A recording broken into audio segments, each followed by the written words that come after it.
Miteraka fidanganan'ny vidim-piainana ny krizin'ny coronavirus eto Madagasikara, hoy député Todsoa Andriamapandry. Fahalalan'ny fanehoan-kevitra eto Madagasikara, manao ririn-dasa tsy tsaroana ny mpitondra fanjakana. Fikambanana CPJ na Comité de protection des journalistes nitaky ny hanafahana ny Arifina Rahelsoa. Angatranga tomboky lasy tomboky vavy ny fanjohinao ny fahitalavitra MBS amin'ity matinal ny alakamisy fa 13 ny volana aprily taona 2020 ity tonga soa ato amin'ny fotoagna ny vaovao manasanao ampanajana karibo atsika jiaby anaraka ny vaovao hatramin'ny farany.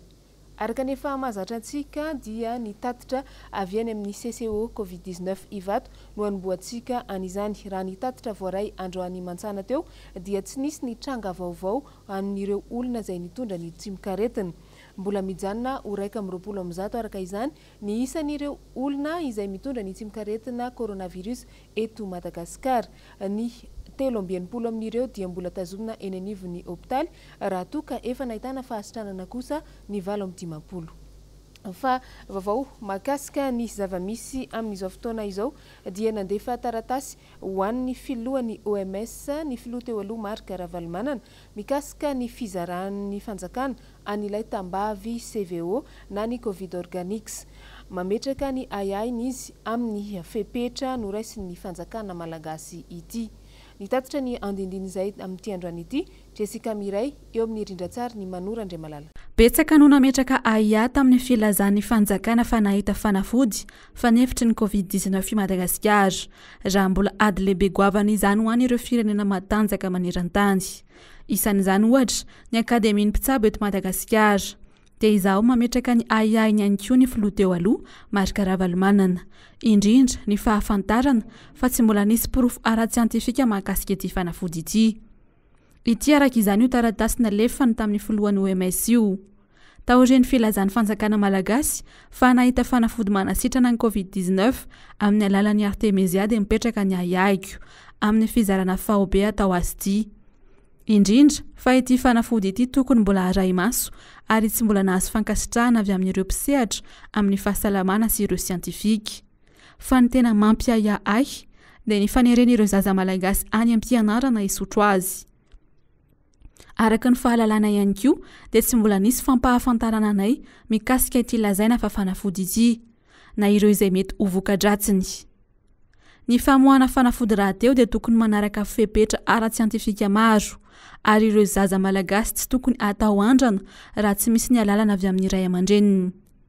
Amarana ny taratasiny dia mangataka fanampanazavana misy kokoa amin'ny OMS santenany raha efa ankasitrahan'ny OMS marina ny fampiasana ity fanafody ity. Raha tsy izay hoy izy ny zavamisy dia mangataka aminareo mba handray fanapahan-kevitra amin'ny fizarana FAOB atao amin'ity fanafody ity. Fa niresaka tamin'ny mpagnano gazetinay androany ny solombavam-bahoaka iray lany tamin'ny anarany Antoko Tiako Madagasikara momba ny fahalalana maneho hevitra eto Madagasikara izay tsapa fa miroso makany amin'ny jadona sy ny momba ny raharaha ihany koa Covid Organics no resahana tamin'ny izany. Asin'Andriamalala sy Andry Rakotomalala. Manao ririn-dasa tsy tsaroana ankehitriny ny mpitondra fanjakana rehefa nampindramina fahefana. Raha jerena ny nanaovan'ny pomban'ny antokon'ny fitondrana ankehitriny ny filohan'ny Repoblika tamin'izany fotoana izany tetsy amin'ny kianjan'ny 13 Mey dia tsy ampafiriny nataon'ireo olona izay efa nampidirina ponja tamin'ity fitondrana ity. Raha tsy haivina mantsy dia saika fanehoan-kevitra tao anatin'ny tambajotra sosialy avokoa no nampidirana ponja sy ny antsoina olona maro teny amin'ny cybercriminalité tato ato. Raha tsy haivina tokoa mantsy ny zavanisy tamin'ny taona 2024 dia nilanjana vatapaty toy izao ny filohan'ny Repoblika tamin'izany andro izany saingy tsy nisy ny nigadra na nampanatsoana teny amin'ny cybercriminalité.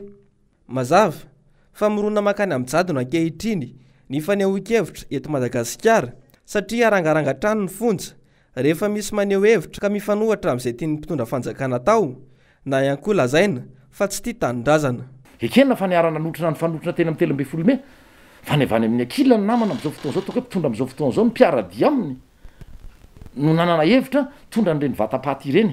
Ka izay ny tiako tenenina hoe reny ve rehefa ianareo no manao dia ara-dalàna malalaka ianareo fa rehefa ny hafa tsy mety zany a de tanysainy zao karazana lalàna rehetrarehetra ao ka de tsy tokony isany zay le mizanatsindrinily zay na mizana am'tanila fa tsy hitondra atsika lavitra zany toetsainy zany araky nyteniko mbola veriky indre mandeha ihany hoe tadidio tsara fa tsy tompony fahalalàna irery ianareo na tsy tompony fahaizana irery fa tompony fahefana ianareo aloha mandritra ny 5 taona zay nomeny ny vahoaka anareo fa ho avy ny fotoana raha sanatry ny vava ny zavatra ohatr'zao no mitoy de lasa fomba fanao eto amin'ny fireneny zany tsapa ihany koa ankehitriny fa misy avoritaka tanteraka toy ny mahazatra ny baiko midina avy amin'ny mpitondra fanjakana ka miteraka ireny olana ara-tsosialy ireny anisan'izany ny fisavorovorona ran-kevitry ny samy mpitondra fanjakana momba ny ilay covid organix de ny tsy fisiny ny fangararana atao anatin'ny fanaovana zavatra mihitsy zany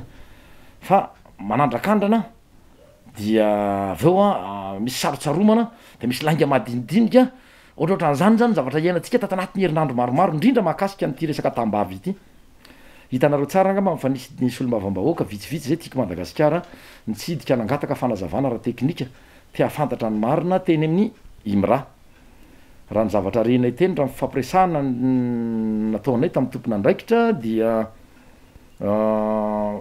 fantatra fa tsy ny imra velively no tompokevitra tamin'io hoe tompokevitra irery zany natao hoe nanao ny fikaroana ny andraikitra ny fikaroana irery fa to zavatra efa vita zavatra efa voaomana tany ambadika tany izy io a no nentina fotsiny a ho akatoaviny zany hoe sanatria oatra natao fitaovana natao lalana fotsiny a hoentina akatoavana satria ivitoerana manana maizy azy zany natsanga ny zany fondation raha tsy mamangy zany de sanatry ny vava raha ny fijerinay natao fitaovana ihany fotsiny a hoentina asa amoahana ny lazaina fafanafody izay ambara fafanafody a hoentina miady amin'ny covid 19 io zany rehetrarehetra zany tena mbola mampametra-panontaniana mihitsy le fomba fanaovana zavatra eto amintsika hoe misy ange le fitsipika tokony arahana am'zany hoe famoahana eny vahoaka fanafody izany misy fitsipika tokony arahana zany misy dingana maro tokony arahana nefa de tao nanaovana hitsin-dalana ka mampametra-panontaniana hoe tsy maintsy misotro anao androany tsy maniny anao na tsy misotro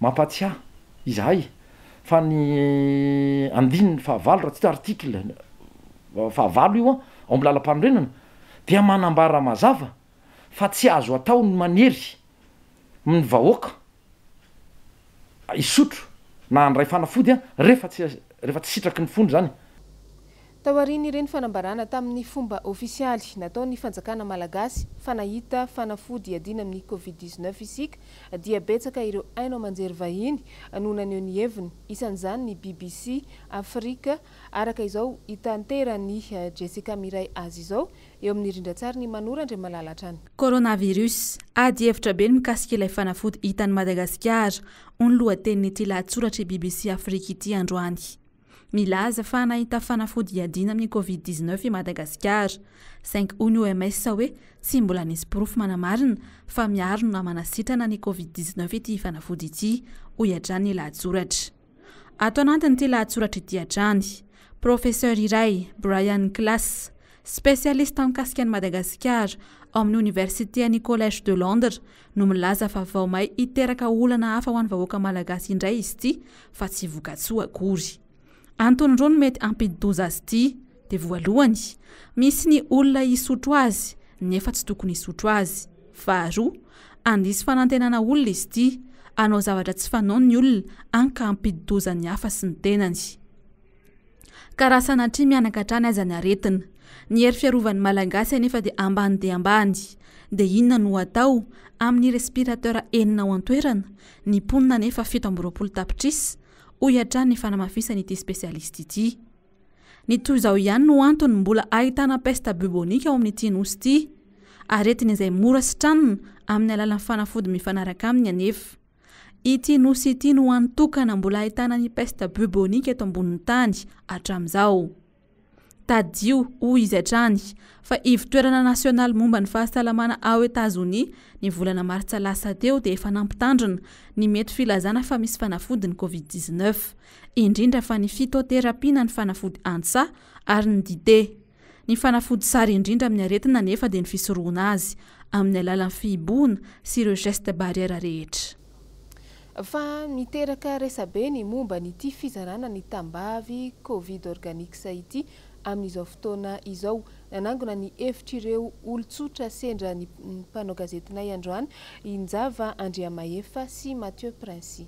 Covid organique ilay fanafody novokarina avy eto Madagasikara nolazaina fa natao hisorohana ary manasitrana ilay valanaretana coronavirus.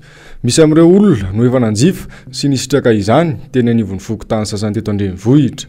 Maro amin'ireo olona sasany kosa nefa no mbola misalasala ary tsy resy lahatra mahakasika ity fanafody ity. Le fahitako an'ilay fanafody aloha hatreto dia ohatran'ny zavatra maimaika ihany satria le fanafody vetivety eo tsika dia lasa mahita fanafody tampoka nefa ny olona ary manampaizana be eran'izao tontolo izao mbola tsy mahatafavoaka hoe tiany tena fanafody mety amin'ilay izy dia izay mihitsy mahagaga anahy fa ho an'izay mazoto hisotro azy aloha dia afaka misotro izay misotro fa rehefa mahazo résultat tsara kosa dia tsy mandany hisotro izay. Hatreto aloha mbola misalasala raha tsy efa nahita olona be da be mihitsy na hoe io efa mahasitrana dia izay vao any. Za aloha mbola tsy naky ary mbola tsy nieritreritra nihinana aloha hatreto fa mbola mandinika.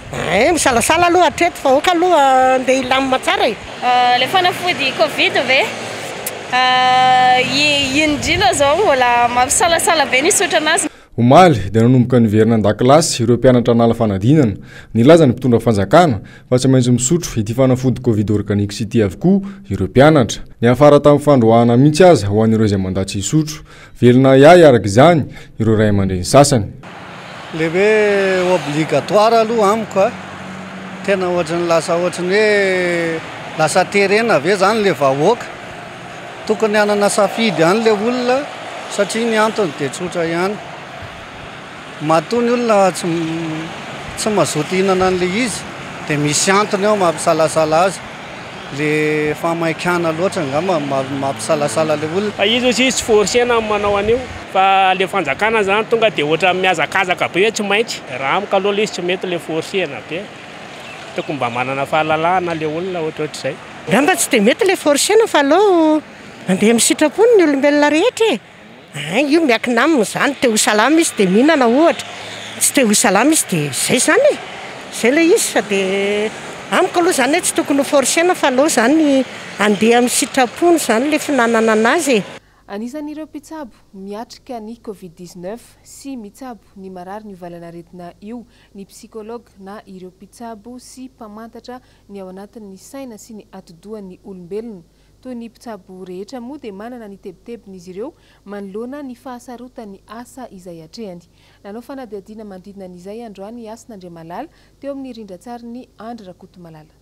Misa efatra monja ireo psikologa mitsabo ny Covid-19 eto Antananarivo, 2 etsy amin'ny hopitaly Andotapenaka, 2 kosa no eny Anosiala. Manana andraikitra lehibe izy ireo amin'ny fitsaboana ireo marary ny coronavirus eto Madagasikara. Na dia azo lazaina ary fa vitsy anisa tokoa izy ireo. Inona tokoa moa izany ny anjaran'ny psikologa amin'ny fitsaboana ireo marary ireo? Ny zavatra voalohany tena ilain'ny marary aloha zany dia ny fiainona azy. Zay ny asan'ny psikologa, miaino azy ahafahany mba mizara koa satria matetika izy tsisy resahana mihitsy. Aorianan'izay samy manana ny mahazo azy ny olona, samy manana ny fomba fandraisany azy koa ny psikologa. Mety misy hoe mila relaxation, mety mila hoe fomba ahafahan'le olona miatrika an'izay hoe fihibohana rery zay. Mety koa hoe mila fanampiana ara-panafody izy dia amin'izay fotoan'izay tsy maintsy manampy ny tsy maintsy miantso ny psikiatra zay manao an'izay prescription zay. Tsy hoe voadona fa ampiana ara-tsaina izy. Ny afaka teneniko anao zao ohatra na ny eo amin'ny lafin'ny mpiasan'ny fahasalamana dia tsapanay tao anatin'izay hoe fandraisanay an-tanana zay hoe tony kokoa ny mpiasan'ny fahasalamana satria mahatsiaro izy mba tsy miady rery fa mba misy olona miaino azy koa. Ohatran'izany koa ny olona zay hoe tsy marary moa zany fa ao anatin'ny fihibohana, tsy voatery hoe marary dia mahatsiaro izy hoe mba mahazo hery vaovao izy zany ahafahany hoe mba miatrika le izy. Dia hitanao mihitsy satria moa rehefa mandeha eny ny fotoana tsy hitanay indray mandeha izy dia tsy hitanay intsony fa hitanay amin'ny fotoana manaraka izy fa falifaly mihitsy iny fa mbola misy tonga manampy anay dia manampy anazy amin'ny fahasitrana izay. fa nanao fanambarana ihany koa androany ny lehibe ny fiangonana katolika eto Madagasikara ny kardinaly Désiré Tsaraazana nitondra fanazavana momba ny fepetra raisy ny fiangonana katolika amin'izao fiboana amin'ny ampahany eto Madagasikara izao. Ny andindin'izay rahantsika eo amin'ny rindrantsary ny Toky Ramarolahy. Ny vohitra tao anatin'ny fanambarana izay nataony lehibe ny fiangonana katolika eto Madagasikara fa tsy voatery hitovy ny fanapahan-kevitra ho raisina isaky ny diosèzy malona izao ame anara-pahasalamana misy eto Madagasikara izao vokatry ny fisian'ny valanaretina coronavirus. Miankina amin'ny toe-java-misy any amin'ireo diosèzy tsirairay no hisokafana na tsy hisokafany eglizy ho an'ny mpino katolika ary ao anatin'ny fanajana ny fepetra ara-pahasalamana napetraky ny fitondram-panjakana no anaovana izany rehetra izany. Betsaka isika ny manontany momba ny fahafahan'ny vahoaka mivavaka any am-piangonana. Tiako ny manao zao fanazavana sy fanamarihana zao. Ho fanamafisana ny taratasy efa nalefa any amin'ny diosèzy tsirairay avy. Mbola tsy azo atao ny famoriam-bahoaka mohoatra ny 50 satria mbola ao anatiny aby amin'ny fielezany valanaretina sika izao. Noho izany, tohizana izay efa nataontsika teo aloha. Izany hoe, mankalaza ny sorona masina isanandro, ny eveka sy ny prety. Ary alefa amin'ny fitaovan-tserasera, araka izay fahafahana manao an'izany, mba hiongona ny vahoaka izay mijanona any atokantrano. Anjarantsika eveka isaka ny diosèzy ny manome toromarika amin'izay tokony atao araky ny zava-misy any amintsika. Ary tsy maintsy manaraka ny fepetra nomeny fanjakana isika amin'izany. Hamafisitsika trany ny vavaka angatantsika amin'i Jesoa tafatsangako velona mba hamahaingana izao olana izao ka iverina tsy ho ela ny fiainany zanak'olombelona maneran-tany. Itoy araka izany ny lamesa tarihin'ny eveka izay efa fanaraky ny mpino katolika amin'ny haino aman-jery ary ny fitaovan-tserasera indrindra ho an'ireo tanàna mbola mihiboka. Fa atahorana iteraka ny fidangan'ny vidin'entana miompampana ny krizy ateraky ny coronavirus eto Madagasikara amin'izao. Io no anisan'ny nisongadina nambaran'ny député Andriamampandry Todosoa nandritra ny fivahininy tamin'ny farany herinandro teo teto amin'ny fahitalavitra MBS. Andeha rahantsika ny andindin'izay tateriny Inory Fitiavana sy Tahiriniana Ranarinirinina. Efa miteraka olana ara-tsosialy ny aretina Covid-19 eto Madagasikara. Ahina ihany koa ny taran'izany ho any amin'ny krizy ekonomika tsy ho ela eto amintsika. Fa mafy ny ianinantsika amin'izao fahorinan'ity coronavirus ity satria na hoe aloha na oainkana dia tsy maintsy ho resy io, tsy maintsy ho foana fa ny orinan'io tena zava-doza satria isy krizy sosialy sy krizy ara-toe-karena be mihitsy io ary tokony hijery alavitra ny mpitondra ao anatin'izay. Ny voalohany dia ny sanidam-bolantsika dia iendanja io ariary io. Rehefa miendanja io zany dia tsy maintsy misy ny fidangany vidim-piainana miopampana ary misy zany hoe inflation galopante zany no seho ao anatin'io. Rehefa misy zay ny olona tsy miasa, ny olona le nivarotra teo tokony varotra ray andro izy dia lasa nivarotra tapakandro tsy manam-bola tsony ny olona kely ny fidiram-bola zay ananany nefa ny vidim-piainana miakatra dia tena sahirana ny olona ao anatin'izay. Zay zany tokony jerevan'ny fitondrana akaiky ao anatin'izay ka dia izao ny zavatra voalohany zany no tokony atao aloha dia izao ny tokony ahena ny taux bancaire ahena zany mba ahafahan'ny olona hoe mindra bola zany any amin'ireny banque ireny. Ny faharoa akoatran'izay tokony tsindro lavitra ny gouvernement ao anatin'izay. Ny tsindro lavitra zay tokony atao dia tokony asa maharitra no tedavina, fiariana maharitra ho an'ny olona sahirana. Efa hitantaratra amin'izao ny olana ara-tsosialy sy ny ara-ekonomika eto an-toerana izay toa miha-mahazo vahana hatrany. Amin'izao fotoana izao dia miditra tsikelikely amin'ny fialana amin'ny fiboana isika eto Madagasikara, miampody tsikelikely ihany koa ireo bazarin'ny Mahamasina raha ny zavatra hita. Nisy anefa tamin'ity androany ity ny fanalana n'ireo mpivarotra teny amin'ny toerana nisy azy ireo ka niteraka fitarainana ho an'ireto farany. Nzava-Andriamaefa no teny an-toerana mitatotra ny vaovao eo amin'ny sariny Mathieu Princy. Voaterina angorona ny entany ireo mpivarotra tety Mahamasina androany, tsy nisy fampilazana fa avy hatrany dia nidina teny an-toerana ny polisy kominaly nanala azy ireo. Tsy fantatra ireo mpivarotra mazava ny lamina napetraka, velo taraina araka izany izy ireo. Tsisy naplaza efa le teny filoham-pirenena iny ihany na raha nay hoe manomboka amindray nareo mahazo mody. Fa mahazo mivarotra miverina amin'ny asa andavanandro nefa zao zay dia roahana ohatrany hoe nangalatra polisy firme miambina anay eto Mahamasina amin'izao. Dia andeha angorona izay zany nefa izay zao mbola kely fotsiny volanentina inody. Tsisy akory fa voakiraro roa ny lafinay. Le olana nisy teto zany hatramin'ny maraina vao nanomboka tsy haiko hoe tamin'ny sipsa tamin'ny folo zalahy dia efa nanala mivarotra sahady. Varotra nefa fomba mamelatra kely mbola tsy vaky lovy akory dia efa manala sahady nefa amin'ny filomy teny fomba mahazo varotra fa tonga ny amin'ny iray dia miala nge mivarotra rehefa aveo e. Fa tonga dia efa tsy asindry zalahy ohatry mividy mihitsy le mivarotra madinika ambany zany fa hoe miala nareo dia efa zay mifata amin'ny famety tsy maintsy miala aloha.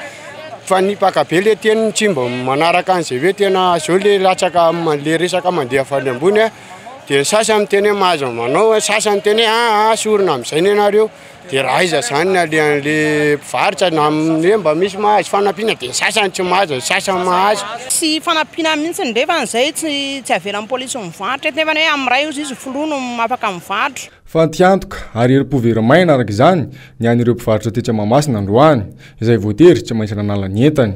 Zay tsisy ny teny mihitsy zao zay anjoany nefa ny ala tany an-tanàna zay dépensenay amin'le mano sarety ny entana hitondrana entana zao efa ho 3 alina mahery nefa sakafonay mbola hitsy an-daniny nefa zay zao atao mangorona nefa zay zao tsy malafa. Nanomboka tamin'ny valo angamba zay nitonga teto tsisy ny teny zay hoe tsy azo mivarotana zao tapitapika dia hoe angorona fery ny polisy mangorona anay. Mba le zany tokony hoe teny dia melo zany zareo hoe tsy afaka mivarotra aloha ny tsena Mahamasina dia afaka nijanona ane zay zay nge tsy sarotiny amin'le izy.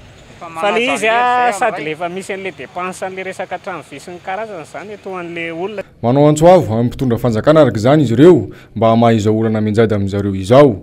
Ny antsoavo ataoko amin'le mpitondra fanjakana zany mba mangataka hoe rehefa mba namena an'le hoe mba midina trehatra mijery hoe mba efa hoe amin'ray dia mba hoe amin'iny zany dia rehefa tsy miala amin'iny kosa mivarotra dia efa mba hoe afaka manao ny asany tsara izy fa tsy tonga le lera ifanomezana dia efa tonga ry zalahy hoe miala fa tsy mety. Nefa zay tsy manaka hoanina zay mandofa trano zanakay mianatra dia inona no ataonay dia mangataka ny filoham-pirenena zay hoe mba averena ambilony ny tsenanay fa tena malahelo mafy zay. Lafim-baovao mahakasika ny fampianarana tsy mbola marisika ny hamonjy sekoly ny ankabeazan'ny zaza malagasy amin'izao. Antony maro no mahatonga an'izany toy ny hita teny amin'ny CEG Antanibarinandriana izay nanaova ny noro fitiavana ny fanadihadiana teo amin'ny sary ny tahiriny aina Ranarinirin.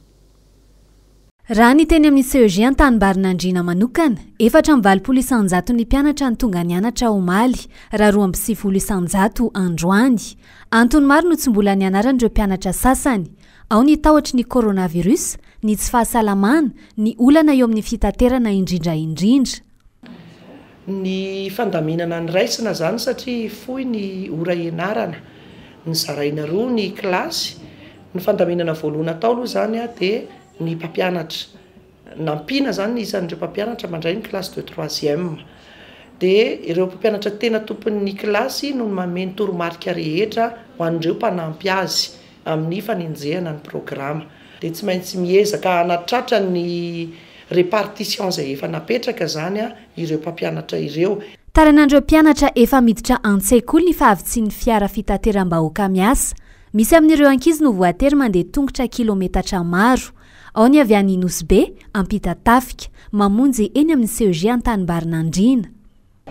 Misisika be le izy dia tsy kelikely koa le bus tsy dia betsaka. Nomboka le fidirana teo iny. Mandeha tongotra fa vitako dia tongotra sasakady le lalana. Nandeha tongotra. Zay zao tsy mandeha bus fa mandeha tongotra. Efa zatra amin'ilay mandeha tongotra fotsiny foana dia tsy. Momba ilay fanafody Covid organique kosa nisy tamin'ireo mpianatra teny anivon'ity sekolim-panjakana ity no tsy resy lahatra amin'ny fisotroana ny fanafody. Mandidina ny 1.10 izy ireo no nanday izany. Avy amin'ny iray aman-dreny no antony. Nisy ny sotro, nisy kosa ny tsy nisotro, najaina ny safidin'ireo zaza ireo. Rehefa nanontaniana izy dia avy any amin'ny ray aman-dreniny izany no niteny hoe tsy misotro. Kanefa rehefa nitenena izy hoe ajanona ilay izy dia hoe any amaso ny ray aman-dreny izy no misotro fa tsy aty an-tsekoly. Lasa olana ihany koa ny resaka fanenjehana ny fandahara-pianarana, indrindra amin'ireo taranja tantara sy geografia ary ny SVT satria fohy ny fotoana ianaran'ny mpianatra. Lafim-baovao hafa tanteraka kosa dia mitaky ny famoahana ny mpanao gazety Arfina Rehelso any Amponja ny CPJ izay fikambanana ny orina tany New York ary miady ho an'ny fahalalan'ny asa fanaovan-gazety. Ny andindin'izay tateriny nomena Andriamanamsata eo amin'ny rindran-tsary ny Tokira Marolahy. Raha ak ny fantatra moa dia noho ny endrikendrika izay natao taminy no nagadrana ny Arfina Rehelso izay talian'ny famoahana ny gazety Valsoa. Efa nanambara tao amin'ny lantsoritra iray tao amin'ny pejy Facebook moa ny mpikirakira ity pejy ity fa tsisy nandraisan'ny Arfina anjara mihitsy ny famoahan'ilay lahateny izay nanagadrana azy io tamin'ny 2 Aprily lasa teo fa ny gazety antsoratra eto an-toerana ihany no nisahaniny. Ny mpikirakira ny pejy Facebook kosa dia tsy eto Madagasikara akory fa any ampitan-dranomasina. Efa nahazo fampiatsona ihany koa i Arfina tamin'ny volana septambra mahakasika ilay raharaha helikoptera tetsy Mahamasina ary afaka madiodio. Mitaky ny fahamoahana azy ihany koa arak'izany ny CPJ na ny Committee to Protect Journalists any New York izay misahana ny fiarovana amin'ny fanararaotana atao amin'ny mpanao gazety sy fampiroboroboana ny fahalalan'ny asa fanaovana gazety maneran-tany. Ankoatra ny CPJ dia ampatsiarivana fa fikambanana iraisam-pirenena maro hafa no efa nitaky ny famoahana ny Arfina raha tsy laza afa-tsy ny Reporters sans frontières, ny Amnesty International ary ny Union Internationale de la Presse francophone. Eo amin'ny vaovao, eo amin'ny sehatra iraisam-pirenena dia hiazakazahana maneran-tany ny fahitana ny vaksiny miady amin'ny valanaretina coronavirus ary efa manao ny fanandramana any amin'ny toeram-pitsaboana amin'ity herinandro ity ry zareo Alemaina sy ny ao Royaume-Uni. Nomena Andriamanamsata hatrany mitatitra ny fanadiadiana eo amin'ny sarin'ny Tokira Marolahy. La course mondiale pour trouver un vaccin s'intensifie. Raha ak ny nambarany ONU tamin'ny 9 Aprily lasa teo dia ny vaksiny ihany no lalana iray ahafahana miady amin'ny coronavirus.